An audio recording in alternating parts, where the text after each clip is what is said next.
বছরের প্রথম দিন শুভ নববর্ষে পুজো দিতে হাজির হলেন বাঁকুড়া লোকসভার বিজেপি প্রার্থী ডক্টর সুভাষ সরকার। বাঁকুড়া শহরের মহামায়া মন্দিরে তিনি পুজো দিলেন এবং ঠাকুরের কাছে প্রার্থনা জানালেন বাঁকুড়ার উন্নয়ন নিয়ে। দেখুন তারা খবর বাঁকুড়াতে।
বাংলা নববর্ষে সকাল সকাল মায়ের মন্দিরে পুজো দিলাম।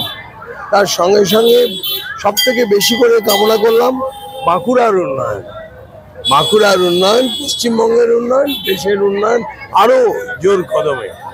আর এর সঙ্গে সঙ্গে মা যেন সমস্ত অশুভ শক্তিকে পরাস্ত করে, শুভ শক্তির জয় করে।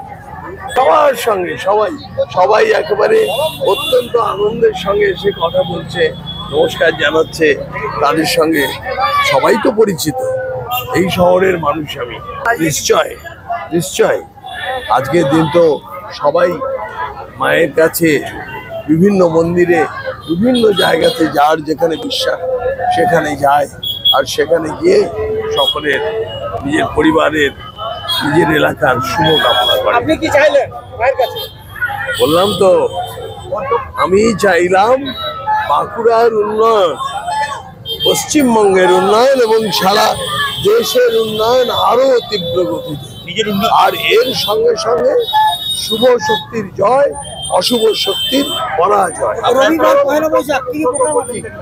হ্যাঁ, খুব স্বাভাবিক।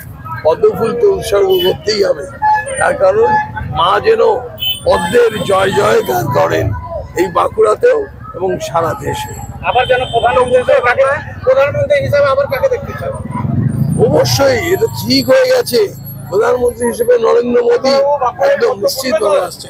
বাঁকুড়ায় পদ্ম নিশ্চিত ভাবে ফুটবে এবং বাঁকুড়া জেলার 2টি পদ্মই যাবে দিল্লিতে। সবাই তো পুজো দেয়, সবাই তার নিজের মঙ্গল কামনা করে। ভগবান কৃষ্ণের কাছে অর্জুনও গিয়েছিলেন, দুর্যোধনও গিয়েছিলেন, কিন্তু ধর্মের জয় হয়েছিল, অর্জুনের জয় হয়েছিল। সেই রকম এই বাঁকুড়াতেও পদ্ম ফুলের জয় হবে, ভারতীয় জনতা পার্টির জয় হবে।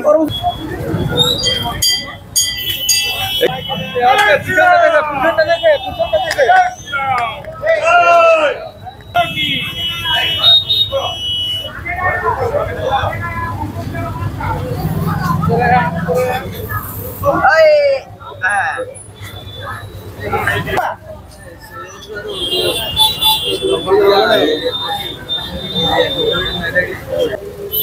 বাবু মনটা খারাপ, বাতাস খারাপ।